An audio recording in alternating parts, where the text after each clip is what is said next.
Welcome to Professional Communication, Life Skills, and Choice, my new approach to communication for tech students. My name is Dr. Katie Roberts, Director at the Wisconsin Technical College System Office. This session is being recorded and there will be Q&A time at the end. So please share your questions in the chat, or when appropriate, John will ask you for questions live as well. If you need to turn on captions, click the three dots at the top of the meeting, click on language and speech, then click turn on live captions. Otherwise, for more information, there is some support information in the chat. Resources and recordings will be available on the WTCS Faculty Summit site. And our goal is to have these recordings and resources uploaded within the week, but you will also receive an email when they are available. So as we get started, we have some session expectations, but I did not put up the slide, so we're just going to move forward. We just want to make sure that we call people in, we are respectful of people's space, and we're respectful of our speakers' time. And we're excited that we're hosting our second WTCS Faculty Summit. We recognize many of you are taking time out of your busy work and family schedules to be here, so we want to make sure that your time is valuable during the session. Please share your questions in the chat and we'll address them at the end of the presentation. And we will be putting a link for the exit ticket in the chat at the end of the session. Please take time to provide us with feedback, as that helps us to not only assess how things went, but it also helps us to figure out what we need to do for next year to make this faculty summit even better. So with no further ado, I would like to turn over the microphone to John. All right, thank you so much. I appreciate it. So I'm going to struggle with technology and hope everything goes smoothly. All right, it looks like I'm rocking and rolling. Real quick, just a random tip for people. So this is something I just learned about Microsoft Teams recently, even though I've been using it for the last 5 years. If while I'm presenting, if you're like me and you kind of want to see the person who's talking, you can hit the little pop out, like at the top of your screen. There's a button that says pop out. You can hit that little button and it will put the presentation on a whole new screen, and then you'll have the people up front too. So anyway, if you're new to Teams, that's one of those tricks I learned just recently and wish I had known all along. But anyway, moving on, there's the title of my presentation. I'm John Wilcox. I'll get a little bit more into introductions here in a second. But yeah, so the key takeaways up front for those of you who are nice enough to be here with me right now, this is the kind of the stuff I hope for you to take away from this. So be brave. If you're where I was at with this class I'm about to tell you about, and you're just feeling a little bit disconnected from the course, disconnected from the material, be brave and try something new. Embrace ground up revision, right? Let me be the writing teacher. Embrace ground up revision. So be brave. Talk out your ideas in the planning phase. So let the people around you help. I know I cannot be the only one who is lucky enough to work with a bunch of great people. I don't know how often I've made classes in isolation, sitting alone at this desk I'm presenting from in this room, building a class, planning a class, totally alone. Don't do that to yourself. Talking to people, planning your ideas, helping, like letting people kind of shoulder some of the intellectual load with you. It's really, really helpful, and it makes the job feel awesome. And then be willing to adapt immediately, right? So sometimes things just aren't working. Don't be afraid to just scrap something. And especially if you're with the right group, don't be afraid to engage them in helping you develop a class, right? And so if something's not working, don't be afraid to scrap it. Tell the students why you're scrapping it, why you're changing it, and change, right? So and the nerd, the kind of teacherly way to put that is practice iterative, transparent design. Yeah. Okay, so why am I here? My name's John Wilcox. Like I said, I'm an instructor at the 801 Communication Department at Northwood Technical College. And so I work at the Superior campus. Northwood Tech has several campuses throughout Western Wisconsin, right? So this is my 11th year teaching in community and technical colleges. This is the start of my 5th year at Northwood Tech. So I usually teach mostly English Composition 1. That's sort of like my bread and butter, and speech classes. But when I started at Northwood Tech, I've also started teaching some communication classes to our technical students, right? So what I want to do today is share with you guys this class I redesigned this summer. Because I think it's kind of a cool class. I've integrated some like life skills with some communication skills stuff. And I think it's kind of cool. But more than the class itself, I think that the story of how I got there might help other people who might be in the same kind of, the same kind of place where you're almost dreading a class that you teach. Okay. So the class, it's applied communication, right? So it's an introductory communication class at Northwood Tech. It's geared mostly towards our technical students. So this semester I have a really great group. It's a small group of 8 industrial maintenance tech students. I often teach this class to welders, HVAC students. So yeah, our technical certificate and degree students. It is a 2-credit class that meets once a week for 2 hours, and it is an in-person class, but I think I could see a lot of ways I could make this an online class pretty easily. And so at Northwood Tech, we offer this applied comm, which is the first class of this sort of 2-class series, and then advanced comm, which is the second class. And these were explained to me as get a job and keep a job, right? And which I think are pretty cool. Is a pretty cool idea for classes, right? A get a job class and a keep a job class. I think that's pretty cool, right?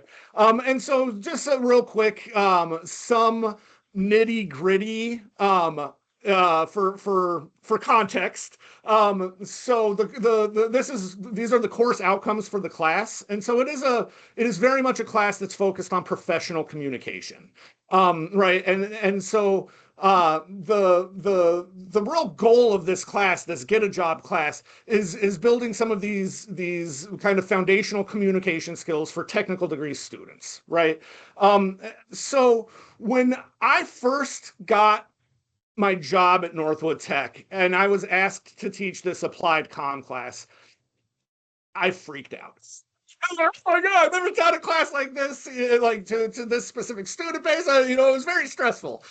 So I did what I think any sane human being would do, and I asked the people I worked with for some help.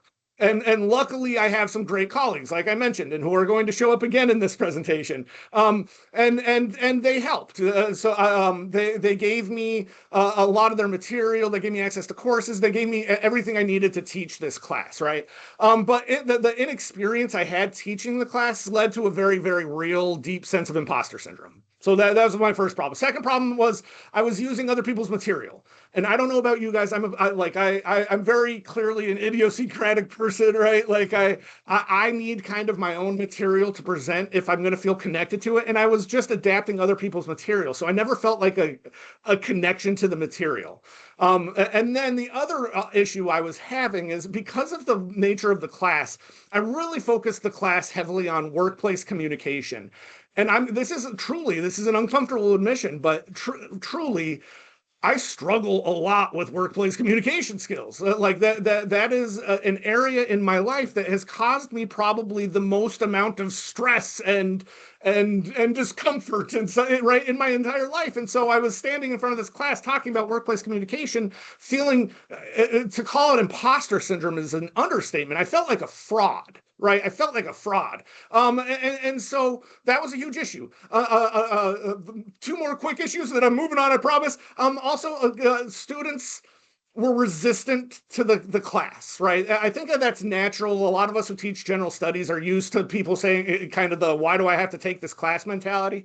But it was really heavy in this class, right?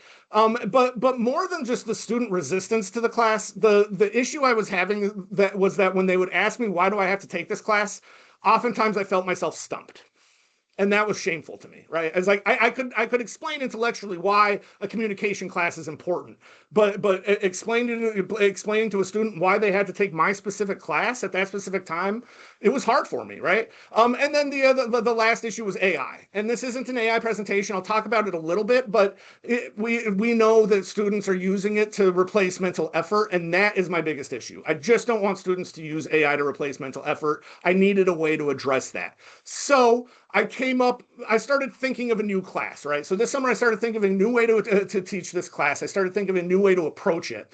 And so as I tell this story about kind of developing this new class, so the ideas I started having was kind of like, it's goofy, but a life skills with John class. And I know that's weird, like, but I just kind of I've talked to a lot of students, and a lot of them have expressed a desire to have some like basic fundamental things explained to them clearly, and stuff that I remember when I was just starting out, like, and even now, the skills that I could benefit from having refreshed. And so I started kicking around this life skills with John class. Anyway, so the people who helped me get here are really the stars of the story. So first I want to talk about like the 801 communication team at Northwood Tech. Again, many campuses, one college. Seriously, I'm so lucky. It's such a good team. They're all so wonderful, supportive, right? We also have a really cool thing. It's a shared Blackboard. So we're on Blackboard Ultra. We have a shared course where we can put a bunch of our resources for all of the different classes we teach. And that's always been a super, super helpful resource, this shared best practices course, right? And so when I first started at Northwood Tech, I had three colleagues particularly who were so helpful: Gina, Celia, and Sarah, who all gave me access, not just material, but access to their courses and let me see how they taught the class. And it was just amazing. Without them, I could never have taught the class to begin with, nonetheless gotten to a place where I could redesign it myself, redesign my section of it for myself, right? And so, okay, so I this summer I'm having these problems with this class. I know this fall is coming up. I've got this class. I'm freaking out, kind of. I'm having some new ideas for this class. So I grabbed coffee with my friend Megan. Megan, who's also one of my colleagues in the department. And Megan is fearless, right? Megan is one of these people that will try new things in her class, and you know, well researched and stuff. She's not just doing things willy-nilly, but she is fearless in her approach to how she teaches. And so I'm having a conversation with her, and I'm sort of kicking around this idea of this life skills with John class. And I started kind of kicking around an idea of like giving the students a menu of options to choose from in the class, so that they could sort of design their own core like way through the class to hopefully kind of increase some of the buy-in, right? Like kind of get away from some of that student resistance. And Megan, because she's awesome, was like, heck yeah, John, that's great. And I was like, what, really? And it was just super encouraging. And so for the first time, I was like, oh, I can do something with this class that is more authentic to me, that is more reflective of how I teach and more reflective of how I think I can help my students the best. And it was just super, super encouraging. But how does a life skills class become a communication class, right? Like that's, I don't know. What do I do here, right? Well, a hero emerges. So I'm lucky that I get along with my boss. That has not always been the case. I'm a military veteran. I've had lots of jobs. I've not always gotten along with my bosses as well as I do now. But my boss right now is awesome. He's Matt Deach. He was actually before he's associate dean. He's a 20-year veteran of the 801 department. I was actually kind of his replacement when he got promoted. And so Matt has lots of experience teaching these classes, a lot of experience talking about teaching. And so after that conversation with Megan, a few days later, I went to campus and I started talking to Matt, and Matt goes, and this is not nearly as eloquent, I promise you, but Matt essentially just tells me, well, John, anything can be communication if you communicate about it. And it was like eureka, right? I had the eureka moment. And that dovetails so much with what I've been I know a lot of us have been reading about, like how to curtail cheating with AI, or how to get students to engage meaningfully, like with meaningful intellectual effort. And so I've been reading a lot about oral exams. And so that was another thing I thought, oh, maybe I can start doing some oral exams in this class too. All right. So problems and solutions, a PowerPoint graphic. I'm not going to spend a long time on this. I just felt kind of imposter syndrome that I didn't have a PowerPoint graphic yet. So there we go. All right. So talk about burying the lead. Cool. I still have a little bit of time. I was really worried I was going to get here with like a minute left. So sorry I've been talking fast, but I really was hopeful to show off some of the class as well. So that's the story of how I got the class, though. Like really, guys, like that more than anything. So now I'm going to talk about the class a little bit. I think it's a cool class. It's not super revolutionary, right? Like teaching life skills and a communication, like in any introductory level class, is not like the most oh my gosh revolutionary idea or anything. But I think I did some cool things with the class that are worth showing off because it might. I don't know. Every time I hear people talk about their classes and see this kind of thing, I get new ideas. So I'm hoping I just give some people just some new ideas to play with. So my guiding principles for this class are align this new idea of like life skills curriculum with communication course outcomes. I want to give students a choice from a menu of options. When possible, I want to move towards oral exams. And the main skill, I just think from observation and honestly just talking to students that I think students are lacking is or I shouldn't say that. I apologize. No, it's not that students are lacking. The main skill I think students want to improve is conversation, right? Is just having a conversation with people. I've had so many students just talk about how uncomfortable they are just talking to people. And so I really wanted to make conversation a big part of this class. I wanted to frame the oral exams as conversations. I wanted to, like every class, I want to, I start by just talking with whoever shows up and we'll talk about whatever they want to talk about. And I'll even, like, when we get towards the end of the conversation, every time I remind them, hey, I think you guys just showed really great professional communication skills by having that, right? Like I try to make sure I link it back, but really I use as much class time as possible just talking. Just not me talking, but just chatting back and forth with students. Okay, so this is the course outline, right? So I got 12, I made 12 minor units and students get to choose 8 of them. And so this is all the first go around with this class. This is all going to change. I'll actually talk about a little bit how how I plan to change. But yeah, so there's 12 minor units that mix, there's some stuff that is very basic, like communication-y, right? Clear and concise technical communication. Cool, awesome. Emails, why you should know how to write a perfect one, that kind of thing. But then there's really fun life skills, like how to feed yourself for less money, or like I'm really proud of the understanding credit cards, loans, and debt. They have to just go, like, essentially, they have to fill out a worksheet that shows them how much money they are actually spending if they max out a $2,500 credit card at 24.9% and only make minimum payments, and how long that will take them to pay off, that kind of thing, right? And so this is what my students see in Blackboard. I'm kind of burning through. I ran out of time a little bit, but I'll get to the end here real quick. And so so you can just see like the way the modules are set up. And then when you click into the minor units, this is what they see. Then they can click within the folders.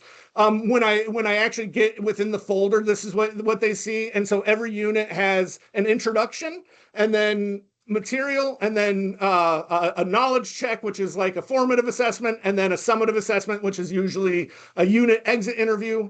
And so yeah, the students come in and just tell me which units they want to cover, and we'll cover those units. And I have not run into a situation where we couldn't find a unit to cover yet. And so then I wanted to give you guys access to this.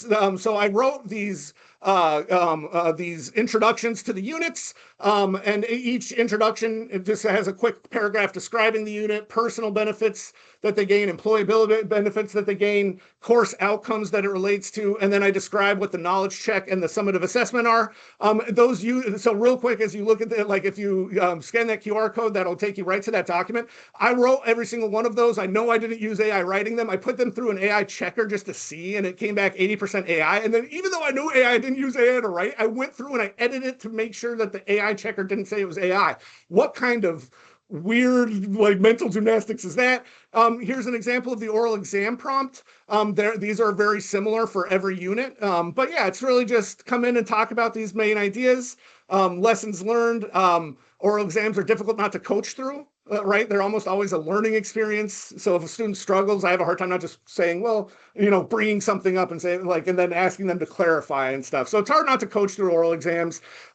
Students are willing to sit through a class session of a unit they've already done, especially if you kind of engage them to help teach the unit. I'll probably combine the major units into just one unit, that kind of thing. So yeah, there we go. And if you want to talk, there's my contact information. I love nerding out about teaching. You'll never bug me by sending me an email. Shoot me an email and I'll nerd out about teaching with you. Thanks. That was awesome. Thanks, John. Are there any questions for John? Please open your mic and ask a question. Put the question in a chat and John can entertain those questions. Or everybody can show their kitty cats because I see one. I love it. No questions. Questions? No questions. John, do you want to put your, Emily has a question. Do you vote as a class on the content to cover? Exactly. Yeah. And so I wanted to tell the story, but I wanted to give people a chance to ask questions if they had them. But so the one time the class voted to do the credit card unit, and one of the students had already done it, and I was like, that was one of the things I was most afraid of. But the person who had already done the credit card unit was like, no, I want to see how they like. She was actually super excited to sit through the unit and see how everybody reacted. And she was really awesome because she ended up just half teaching the unit with me. I mean, I don't have extra credit baked into the course, but I would have given her extra credit in a heartbeat for that. Any other Awesome. questions? Oh, go ahead. Oh, I was just reading the chat. Yeah. Um, First year teaching applied comm to medical assistant students. Yeah. I've got such a good group of students this semester that have made it easy. I'll be honest, guys, I was super nervous about this presentation because we're in the middle of the semester and it's still just a normal class. I'm still having to drag people through, and it's like I'm in the mid-semester slog right now, and I was seriously like feeling super imposter syndrome about this presentation because it's like, oh, I'm presenting about this class and it's just another, you know what I mean? Like, but it's cool though. I'm invested in it. I think my students are more invested in it. Like they seem to have a lot of fun with it. They really do. So Question in the chat. I'm wondering how you would do it online.